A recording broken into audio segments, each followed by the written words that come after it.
The war was loud. Explosions shook the ground.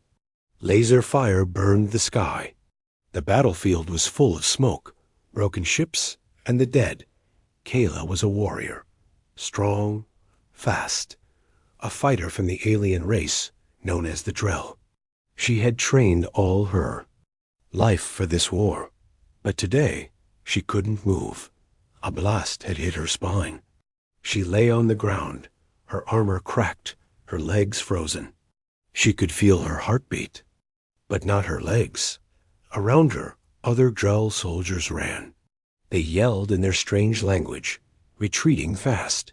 She shouted, "Wait! Help me!" One soldier looked back, then turned away. She wasn't worth saving. Kayla's arms were still working. She pulled herself across the dirt a few inches, but the pain was too much. Her vision blurred. Blood ran from her side. The heat from nearby fires burned her skin. And then, silence. The battle moved far away. Her people were gone. The humans had stopped firing. She was alone. Time passed. Maybe hours. Kayla tried to stay. Awake, her head rested on a broken piece of armor. Dust blew over her face. The sky turned red from the setting sun. Then, footsteps. She tensed. Was it a human? A scavenger? An animal? A figure moved through the smoke. A man. Tall. Human. Wearing Earth military armor. Kayla reached for her knife. It was gone. She stared at him with angry eyes. Let him finish it, she thought. But he didn't raise a weapon. He held something else. A water bottle. He walked slowly, hands up, like showing he meant no harm. Kayla growled, "Go away." The man stopped. A few feet from her. "You're injured," he said in a calm voice. "You need help." She spat near his boots. "I don't need help from a human." He looked at her quietly. Then sat down on a rock. "You're not the only one who lost people.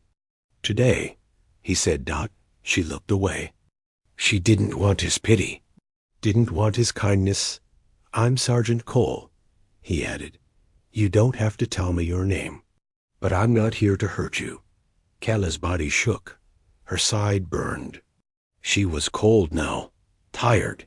She didn't answer. Cole opened the water bottle and set it down near her hand. Then he opened a med kit. Slowly. Gently. He placed a small patch on her side to stop the bleeding. She was too weak to fight him off. "I've seen enough death today," he whispered. "One more won't help either side." Kayla turned her head to look at him. His face was dirty. A long cut ran across his cheek. He looked like someone who had seen war for too long. "Why?" she asked. "Why help me?" He didn't answer right away. Then he said, "Because everyone else walked away, and that's not who I am." Night came. The stars above blinked quietly. As the battlefield cooled, fires dimmed. Bodies lay still in the dirt. Kayla sipped the water. Her throat hurt, but it felt better than nothing. Cole sat nearby, keeping watch. She didn't understand him, didn't trust him, but part of her didn't hate him either. And far away, in the deep black sky, something moved, but neither of them saw it yet.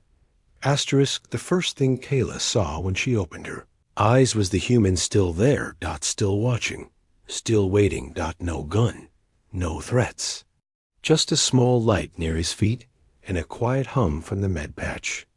On her side, she hadn't expected to wake up at all. The night was cold. Kayla shivered. Her armor was cracked open at the side, and her skin was turning pale blue from the chill. She looked at the human again. He had placed his jacket over her while she was unconscious. She growled, "Take it back." He smiled gently. "I'm fine." "I don't want your pity," she snapped. "It's not pity," he replied. "It's called decency." She didn't respond. She didn't have the energy to argue. Her legs still wouldn't move. She was a proud warrior, but now she felt small, weak, broken. And he, wasn't taking advantage. He wasn't afraid.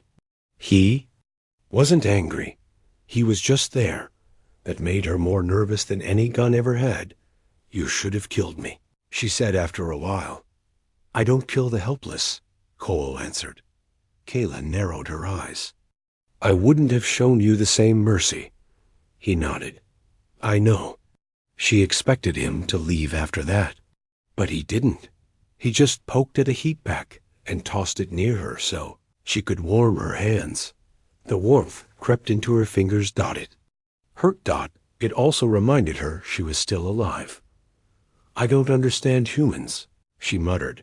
"That makes two of us," he said, chuckling softly. Later, Kayla asked the question she had been holding in her chest. "Why are you helping me?" "I am your enemy." Cole looked into the stars for a moment before speaking. "My brother was in a hospital once. His enemy shot him. But a Drell medic saved his life. She broke orders to do it. My brother came home because of her." He turned toward her. "You're not just a soldier. You're a person. I don't care what side you're on." Kayla looked away. No one from her side had come back. But this human?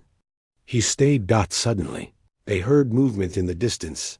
Not machines. Not animals. Voices. Sharp, careful, armored boots over broken metal. Kayla's heart raced. Cole crouched low and pulled his rifle silently. His body moved like a trained hunter. He looked back at her and whispered, "Stay quiet. If they find us, we're both dead." Kayla nodded weakly. For now, she was trusting him, and that scared her more than anything else. Pasterisk, the footsteps were getting closer, too close. Cole pressed his body flat against the wall of the broken shelter. His breath slowed. His eyes stayed on Kayla. She couldn't run. She couldn't fight. Her legs were still useless. If they saw her, they'd kill her. And if they saw him with her, he was dead too. 3 shadows moved past the broken windows. Human soldiers. Earth markings on their armor. Cole recognized one of the voices. Corporal Jenks, loud, cruel, always looking for a fight. "Check the area," Jenks said. "Command says a Drell body might be left behind. They want proof of death." Cole's stomach turned. He looked at Kayla. She stared back, jaw clenched, trying not to breathe too loud. She looked ready to die right there just to avoid being caught. He made a choice. Once the soldiers passed, Cole moved fast. No words, just action. He knelt beside her and whispered, "This is going to hurt." Then he lifted her into his arms. Her armor was heavy, her body cold, but he carried her like she weighed nothing. Kayla tried not to show pain, but she gasped. He didn't stop. Back streets and broken walls, Cole moved carefully. Each step was slow, careful, quiet. Kayla looked up at him, confused. "You're carrying me," she whispered. "No one gets left behind," he said. "But I'm not one of you. I don't care." Soon they reached an old transport tunnel. Dark, empty, hidden from satellites. He set her down gently against the wall. She stared at him, her voice shaking. "You'll be marked a traitor," he shrugged. "I've been called worse." Her eyes narrowed. "You risk your life for me." "Why?" He paused, wiped sweat from his brow, and looked her straight in the eye. "Because no one deserves to die alone. Not even my enemy." They sat in silence for a while. Then she asked something strange. "What will you do if I recover?" Cole raised an eyebrow. "What do you mean?" "What if I stand again? Will you still help me? Or fight me?" Cole smiled faintly. "That depends. Will you shoot me?" Kayla didn't answer, but she didn't say yes. Outside, distant sounds of ships echoed through the ruined city. But in that tunnel, an enemy was being carried like a friend, and something unspoken was beginning to grow. Kayla woke suddenly. Something was whispering. Not words, language. Just a sound. Like breathing, but too close. And not human. The tunnel had gone quiet after nightfall. Cole had set up a small camp, just a low light, heat pack, and emotion alarm. He was resting nearby, eyes half closed, rifle within reach. Kayla turned her head. Her legs still didn't move. Her body ached. But that sound, she had heard it before. Not during battle, during hunts. Back home, Drell scouts used that same breath-like sound to track prey in the dark. Someone or something was tracking them. Cole, she whispered. He was on his feet. Instantly. You heard it too? He asked. Kayla nodded slowly. We're being followed, not by your people. Cole stepped forward, scanning the dark with his rifle. Then who? Kayla stared into the black. If it's who I think, we're in danger. The whispering came again. Closer now. But when they looked, nothing. Cole clicked on night vision, still nothing. But Kayla's body was tense. She knew, deep inside. This wasn't a scout team, it was worse. I thought your people left you to die, Cole whispered. They did, she replied. But some come back. Not to rescue, but to erase mistakes. Cole's stomach turned cold. So now you're the mistake?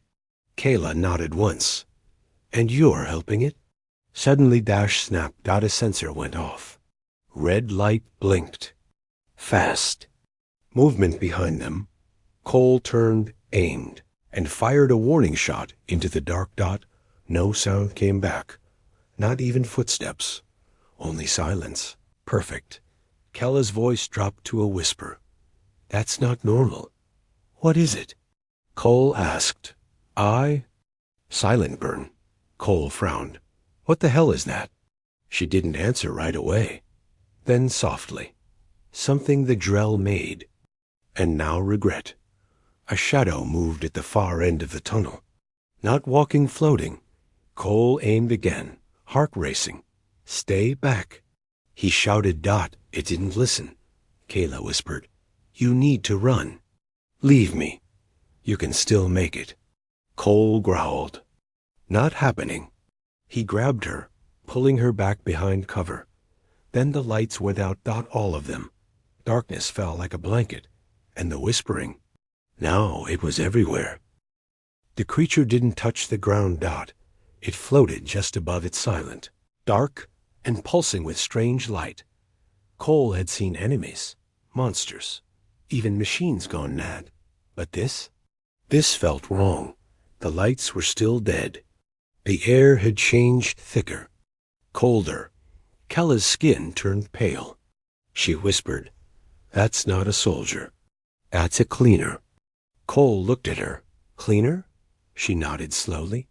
They come when someone knows too much, or talks too much. My people didn't just abandon me. They sent that to finish the job. The creature drifted forward, soundless. Not metal, not flesh. Something in between. Its shape shifted slightly with each movement, like it was rewriting itself every second. Cole pulled his rifle tighter. Then they don't just want you dead. They want me erased, Kayla whispered. Without warning, the creature struck. Wave of force hit the wall beside them, cracking concrete. Cole covered Kella's body with his own as debris fell. The motion sensor overloaded and sparked. For a second, the thing flickered in and out like a ghost in broken glass. Cole aimed and fired. The bullet hit, but passed through like smoke. No blood. No reaction. It turned toward him, its body suddenly stretching, warping, eyes opening. Where none had been before, Kyla reached out and grabbed his arm weakly. It's not made to kill humans. It might not even see you, but if I stay, it won't stop. You think I'm leaving you with that thing? He snapped. You don't understand, she hissed. If it touches me, I vanish. No body, no trace, no memory. Then the creature stopped. And spoke, not with sound, But in Kella's mind, she gasped. Cole saw her eyes widen in terror. "What's it saying?" he asked. She looked at him. "It says you are infected." "By me?" Cole raised an eyebrow. "Infected?" Kayla swallowed hard. "They think I gave you hope. That makes you a threat." The creature raised a hand, if it could be called a hand. Shapes floated around it like small stars, spinning. Cole acted. He rolled, dragged Kayla behind a support beam, and grabbed a thermal grenade. "Close your eyes," he said. Kayla obeyed. The grenade went off bright as a new sun. The tunnel shook. The dust settled. The creature was gone. No body, no sign. Just silence again. Cole coughed. His arm was burned. But Kayla was safe. "Next time," he said, trying to smile, "warn me if your people send shadow monsters to clean up secrets." Kayla gave a tired, painful smile. "I didn't think they'd find me so soon." Cole looked around. "We have to move fast, somewhere they won't expect." "Where?" He helped her up. "Somewhere only humans go. Far above, in orbit." Kayla's people watched the explosion on satellite feed. One of the commanders turned away from the screen and said coldly, "She has chosen the human." Earth Command intercepted the message by accident. A hidden frequency. A broken signal. Just 10 seconds long, but it changed everything. Because in those 10 seconds, they heard her voice. An alien, begging humans to listen. 2 days after the Silent-born attack, Cole and Kayla had reached an old human outpost deep in the wastelands, abandoned, forgotten off-grid. It had food, water, power, but no one else. Safe. For now, Kayla's wounds were healing. Slowly. Her legs still weak, but movement was coming back. Cole was fixing the radio, trying to call for help. But Kayla stopped him. "If they know I'm with you, they'll come for both of us," she warned. "I know," he said. "But I'm done hiding." Cole tapped into an old satellite dish. It squealed, then sparked. The signal was messy but strong enough. Kayla stood beside him, wobbly, gripping a metal rail for support. "Are you sure?" he asked. She looked him in the eyes. "If I say nothing, Earth dies. My silence is more dangerous than the truth." She took the mic. Her voice went across space. "To any human command listening, this is Kayla of the Drell Vanguard. I bring warning, not invasion. My people made a choice long ago to serve something far worse. They obey the Silent-born. They think Earth is small, weak, not worth saving. They are wrong. There is still a path one I saw in a human soldier who chose to save an enemy. There is still time, but not much." The signal cut, and deep inside Earth's defense base, the recording was played again and again. Some wanted to dismiss it, but General Roth, who had fought for decades, stared at the screen and said, "She's telling the truth." Hours later, a drone arrived at Cole's outpost, not to attack, but to deliver a message. Cole opened the tablet and read the text out loud. "Command requests meeting. Bring the alien. No cuffs, no tricks. We're listening." Kayla blinked in shock. "They want to hear me?" He looked at her. "You changed their minds," she whispered, "or they want to decide if I'm worth killing." They flew the next day. A stealth ship, hidden in the clouds. Kayla sat beside Cole in silence. She looked at him and asked, "Do you trust your people?"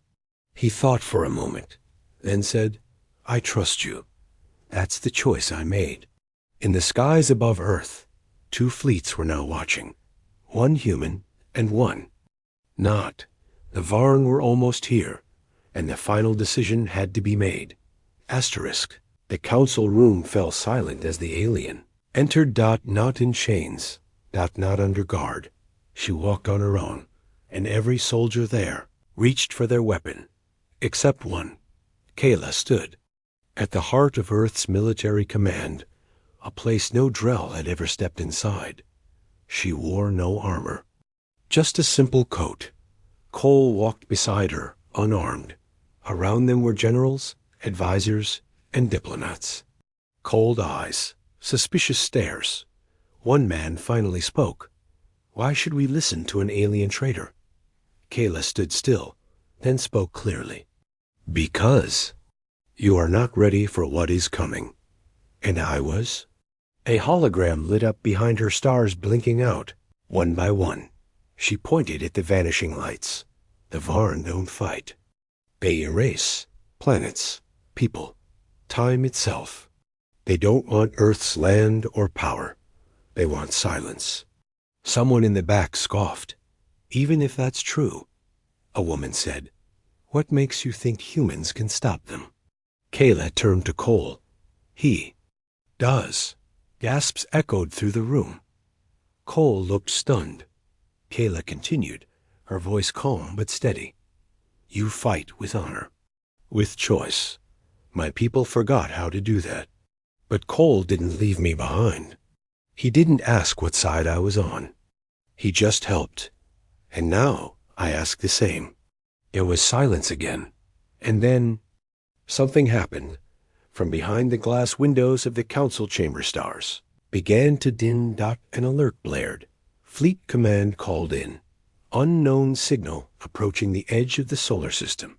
No ID, no response. Kayla whispered, there, here. The room erupted in chaos. Orders shouted. Screens flashing. Ships launching. But Cole stood calm. He looked at Kayla. What do we do now? She turned to him. We fight together. Later that night, as Earth's fleet moved into formation, Kayla stood on the bridge of a human warship by Cole's side. She had never belonged anywhere, but now she was no longer just a warrior. She was hope. In the darkness beyond the stars. The Varn came closer, but this time humanity was not alone. The end.